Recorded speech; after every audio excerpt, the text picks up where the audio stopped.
Now,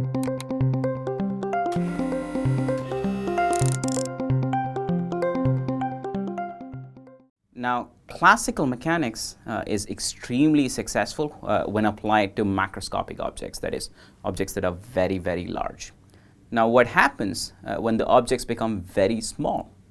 Now, a few key experimental observations that emerged in the early 1900s demonstrated the inadequacy of classical mechanics in treating microscopic phenomena. One of the most famous examples is the photoelectric effect, which was explained by Albert Einstein and one that got him the Nobel Prize. Now, photoelectric effect is the phenomenon of emission of electrons from a metallic surface when subjected to light. Now, if we assumed that the light was simply a wave, then the energy contained in one of those waves would depend only on its amplitude, that is, the intensity of the light. Other factors, like the frequency, should make no difference to the experiment. However, this picture was grossly wrong, as the electron emission was found to occur at a threshold frequency, not intensity. Further, the maximum kinetic energy of the emitted electrons from the metallic surface was found to depend on the frequency of the incident light. Now, these inconsistencies were resolved by the introduction of a fundamentally radical new idea, an idea of quantum mechanics. The essence of quantum mechanics is that physical processes are not predetermined in a mathematically exact sense. Now, relating this back to what we had discussed earlier in classical mechanics, the particle motion is not restricted to a single path as would be predicted by classical mechanics. Instead, all possible paths have a probability of occurring. Now, we can define the probability of going from 2 to 1 in terms of a total amplitude k, such that the probability p is given as the square of the amplitude k. Now, using the previously defined quantity s, that is the action for a particular path, the total amplitude can be considered as sum of contributions from each and every path connecting 1 and 2. Now, the actual contribution of each path can be determined in terms of the action using the following relation. Note that all objects are really quantum mechanical in nature. That is, they traverse along paths with probabilities dictated by the action s of each path. Now comes the puzzling question of why is it that macroscopic objects travel along only one path? Well, macroscopic objects have comparably large masses and have actions which are much larger compared to the quanta of action which is given by the Planck's constant. Now, therefore, macroscopic objects possess only one dominant path which determines their behavior, and this path corresponds to the classical path as determined by the principle of least action.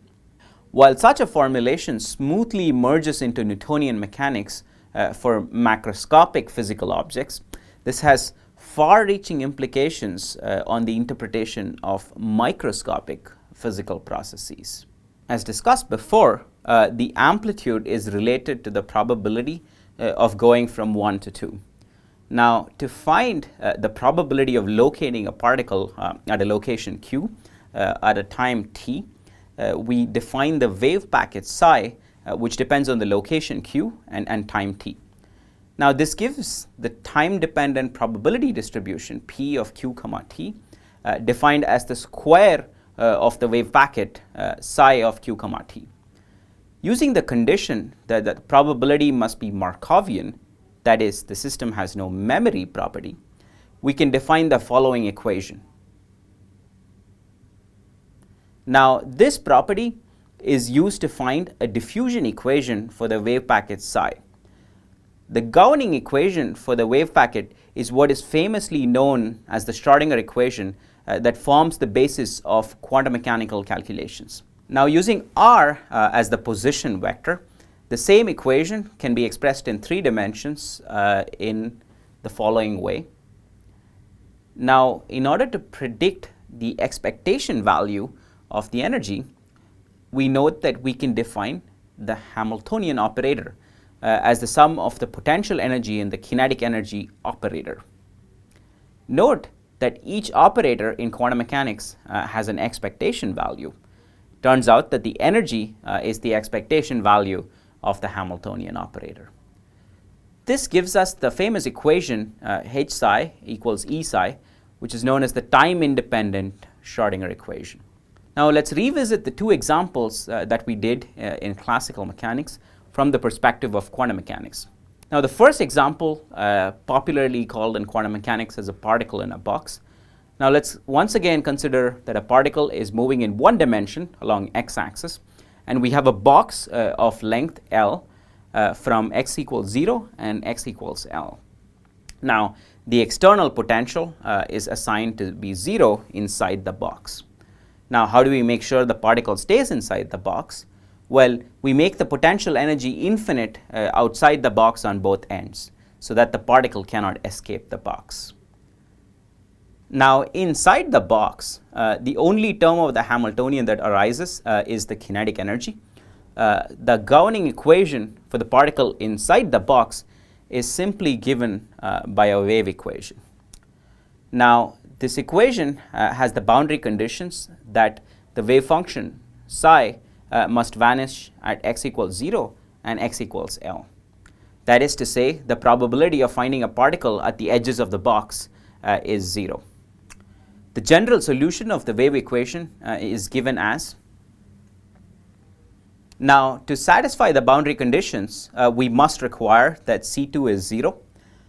Now the remaining solution has infinite possibilities, as the sinusoid function is 0 for n pi when n equals 1, 2, 3, etc. Now this results in the condition. This results in a rather interesting conclusion that the energy is quantized. That is, the energy of a particle in a box cannot take arbitrary values. It can only take discrete energy values. The second constant can be found using the condition that the total probability of finding the particle must add up to 1. This is popularly known as the normalization condition. Now this gives us the solution for the wave packet for the nth quantum state of the particle, which is given by. Next, we look at the quantum mechanical analog of a particle in a harmonic potential well. Where do we find a harmonic potential well in an atomic setting? Now classically, we found that the spring is a good example of a harmonic potential well.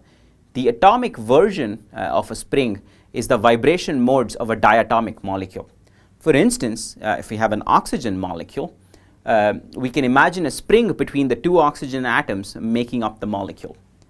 Now let's try to analyze such a case. Now let's set up the problem. Let's consider a diatomic molecule with atomic masses m1 and m2. The covalent bond between the two atoms can be modeled as a harmonic spring with a spring constant k. Now in this case, the Hamiltonian operator consists of both the kinetic energy part and the potential energy part. Let's now define x to be the distance of separation between the two atoms. We can now write down the governing equation for the wave packet as. The solution to this equation is a bit more complex. However, similar to the particle in a box, we find that we have an infinite number of solutions with discrete energy levels. Now it turns out that the energy levels are equispaced, unlike the case of the particle in a box. And note that this equation is valid for the case of n equals 0, unlike the particle in a box. This gives what is known as the 0-point energy of vibration of the molecule. Now, as in the case of classical mechanics, the characteristic frequency nu plays an important role in determining the solutions of this equation. Now, to summarize, in this module, we learned about classical mechanics and contrasted it with quantum mechanics.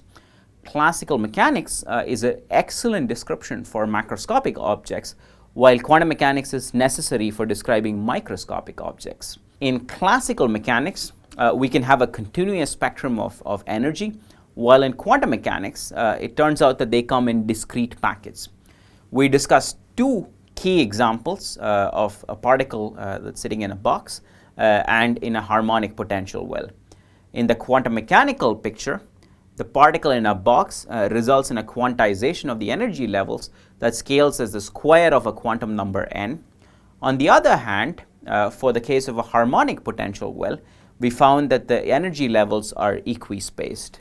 Now, these two model problems form the cornerstone of modeling many practical systems and will be used over and over again in this course.